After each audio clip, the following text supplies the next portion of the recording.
UGM itu enggak kenal saya coba. Segawon toh. Tonggone loh. Saya tidak dikenal. Tapi saya tidak marah karena apa? Karena memang itu salah saya sendiri karena saya tidak belajar sebagaimana UGM memberi pelajaran. Karena saya itu tidak sekolah, tidak kuliah, tidak jelas ilmunya. Saya tidak memproses diri saya untuk menjadi expert apapun saja. Jadi saya tidak punya ekspertasi di bidang apapun saja. Jadi aku orang yang ora sarjana, orang yang ora S2, S3, dokter, profesor ora. Saya betul-betul tidak punya ekspertasi di bidang apapun. Karena ada 5 madhab itu. Syafi'i, Maliki, Hambali, Hanafi, terus terakhir Jokowi. Itu madhab yang dianut paling kuat di Indonesia, betul enggak? Paling kuat. Ya, jadi followernya paling banyak, betul enggak? Saya tidak akan ngomong sama Anda karena saya sudah berpuasa sejak kecil dan di akhir-akhir tahun ini saya berpuasa jauh lebih berlipat-lipat dibandingkan. Saya tidak akan ngomong sesuatu yang saya sudah bertekad itu tidak ngomong. Jadi sangat banyak hal yang saya benci, yang saya sebel, yang saya jengkel, yang saya jijik, yang saya macam-macam tapi tidak akan pernah saya omongkan. Karena Allah mengatakan wala yajrimannakum syana'ana qaumin ala alla ta'dilu. Janganlah kebencianmu kepada suatu kaum membuatmu bersikap tidak adil. Jadi saya benci itu boleh ternyata, karena Allah sendiri mengatakan janganlah kebencianmu, berarti kebencian itu kan legitimate. Boleh, cuman yang penting manajemenmu atas kebencian dalam hatimu itu keluarnya bagaimana. Itu yang diatur Allah dan tidak boleh tidak adil. Benci kayak pun saya tetap objektif.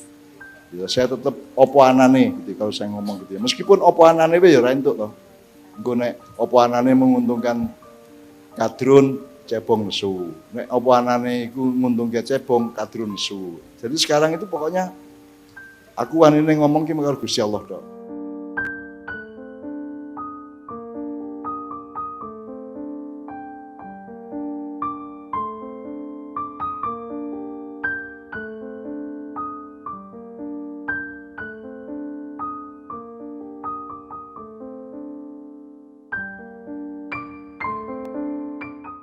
Ana inda dzanni abdi bi, aku ini kata Allah berlaku berdasarkan persangkaan hambaku kepadaku.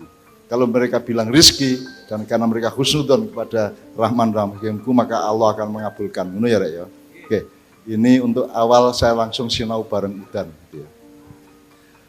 Kemudian saya ini matur nuwun kepada Pak Yos, kepada semua sivitas akademika Undip karena saya dan Kiai Kanjeng kok yo gelem-geleme ngundang aku karo Kiai Kanjeng gitu loh. Pada ulang tahun yang sangat penting tahun ke-65, 2 tahun lebih tua dari Rasulullah sallallahu alaihi wasallam.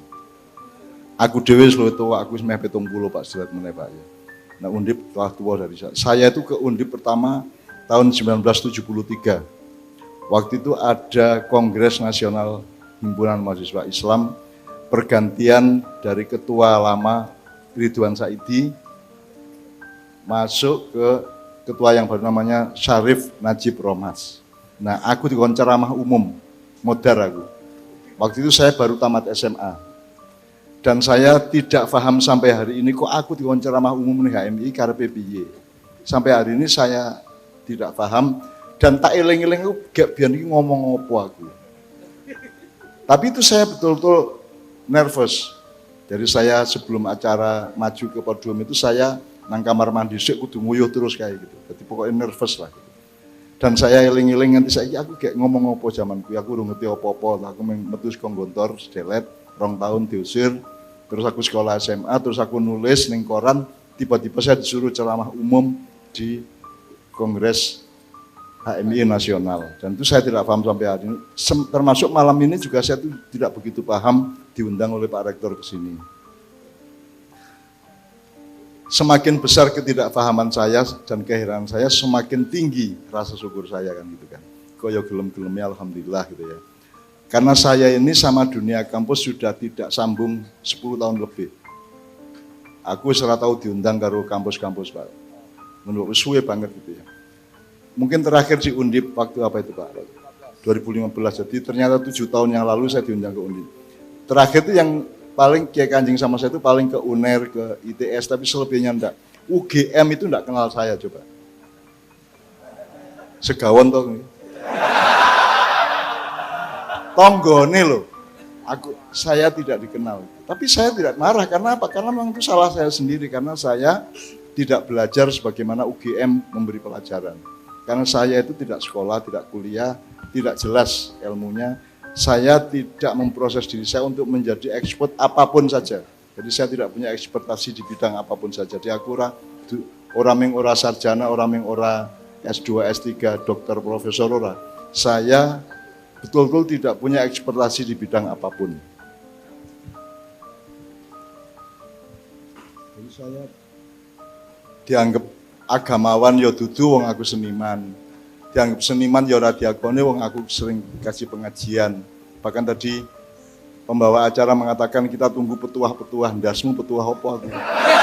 Petuah apa aku ora arep kai petuah sapa-sapa.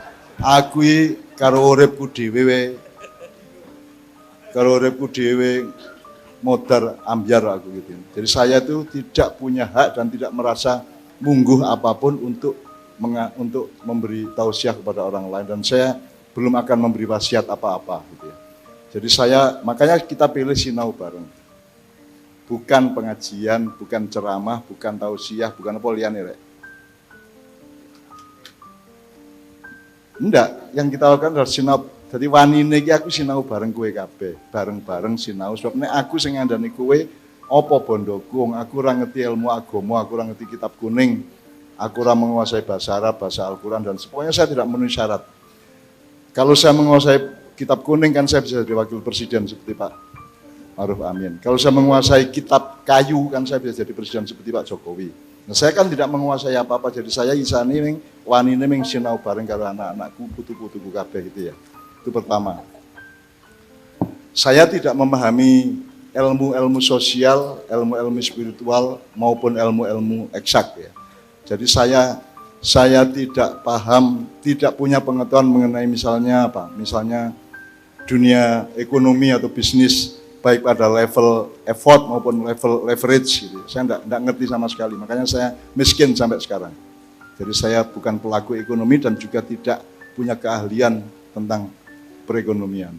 Saya juga tidak mengerti mengenai internet, dunia cyber. Saya tidak mengerti mengenai secara luas mungkin mengenai artificial intelligence ya, AI ya, baik pada level identity, level communication, atau level security, atau level literasi. Saya tidak menguasai itu semua sehingga saya tidak berani untuk membayangkan bahwa kampus membutuhkan saya. Jadi kalau universitas tidak membutuhkan saya itu sangat normal, sangat wajar, sehingga malam ini saya tuh agak matur nuwun sangat kepada Pak Rektor dan bapak-bapak yang lain bahwa kok aku ya diundang gitu loh. Nek mak iyahan kan orang gue ilmu aku mbah gitu. Nek mbah kan ora kudu pinter, mbah kan ora kudu expert, ora kudu pakar, ora kudu sugih, ora kudu macam-macam. Tetap mbah Pak aku Pak. Ora sugih tetap, malah aku dikei rokok.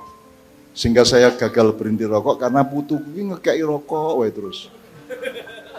Dengan kalau dari sudut tertentu kan mateni aku tuh jani. Mateni aku dikei rokok terus kan lagi dijejeli terus kan mati suwe-suwe. Padahal aku iki rasa kok kei rokok aku ya mati-mati dhewe esuk-esuk kan gitu kan. Jadi saya tidak punya ekspertasi di bidang-bidang yang bermacam-macam. Oleh karena itu saya beraninya sinau bareng. Oke teman-teman sekalian,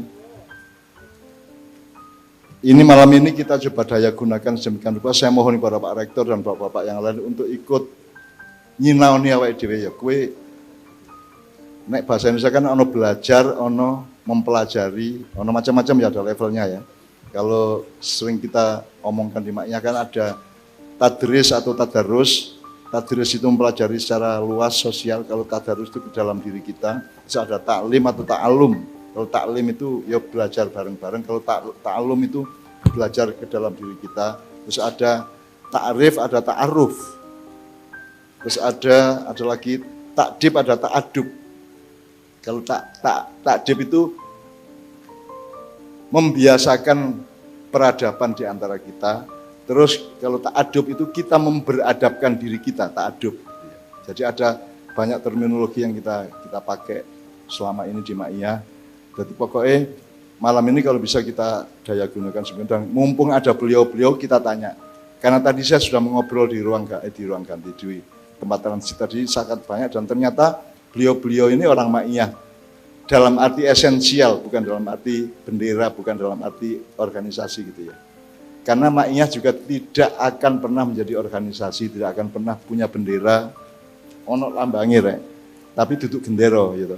Tidak akan pernah bersifat administratif, tidak akan pernah jadi ormas, tidak akan bersaing dengan NU atau Muhammadiyah, tidak akan menjadi madhab seperti Sunni atau Syiah atau Hanafi, Hambali, karena ada 5 madhab itu, Syafi'i, Maliki, Hambali, terus apa? Hanafi, terus terakhir Jokowi. Itu madhab yang dianut paling kuat di Indonesia, betul enggak? Paling kuat. Ya, jadi followernya paling banyak, betul enggak?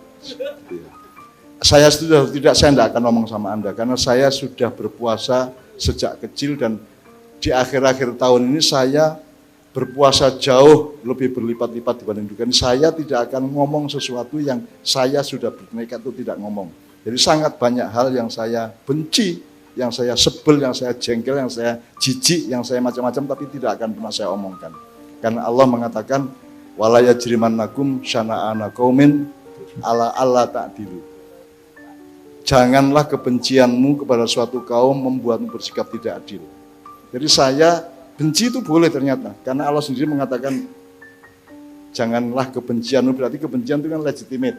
Boleh, cuman yang penting manajemenmu atas kebencian dalam hatimu itu keluarnya bagaimana, itu yang diatur Allah dan tidak boleh tidak adil. Benci kayak pun saya tetap objektif ya, saya tetap opo anane gitu, kalau saya ngomong gitu ya, meskipun opo anane ya ora entuk toh, engko nek opo anane menguntungkan kadrun cebong nesu, nek opo anane iku nguntungke cebong kadrun nesu. Jadi sekarang itu pokoknya aku wanine ngomong ki karo Gusti Allah tok, karo Kanjeng Nabi, nek upamane Kanjeng Nabi ki kersa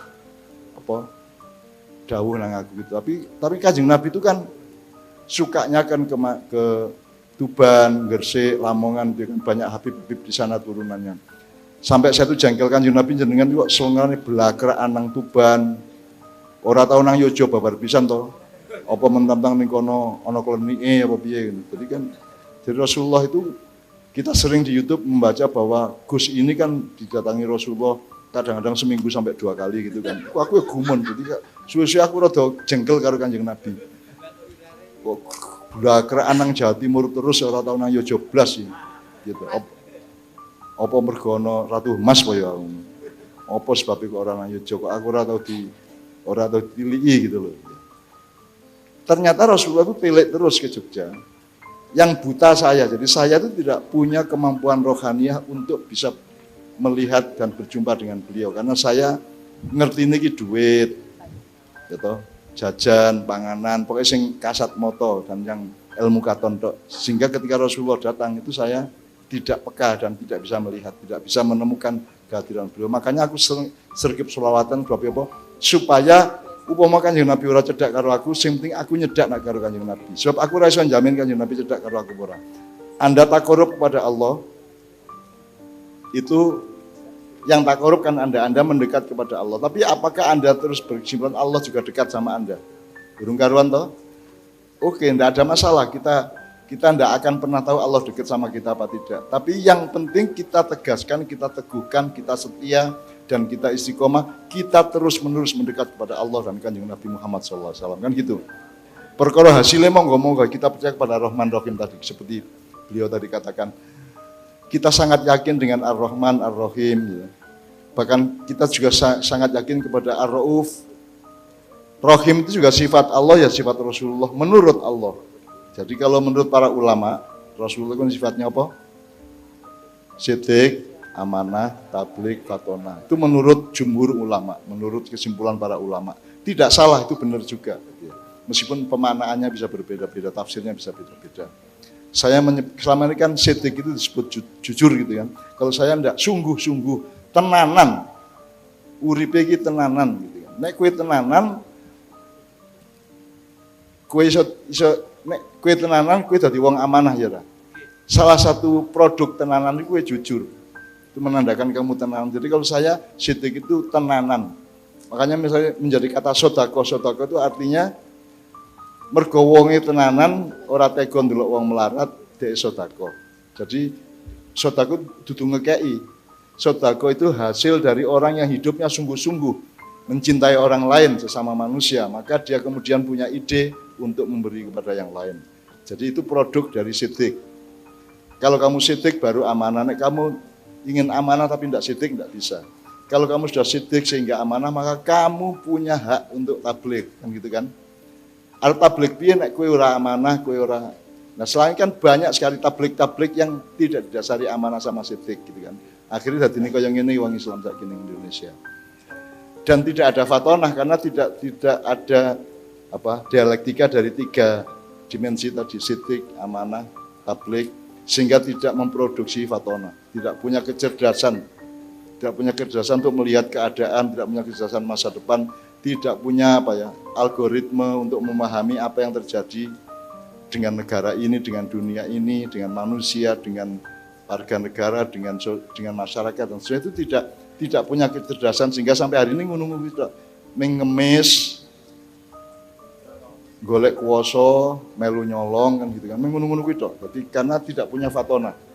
Nah, saya tidak mengatakan bahwa kita punya fatona, tapi pokoknya kita punya pendapat seperti itu dan kita jalankan dengan sungguh-sungguh. Oke.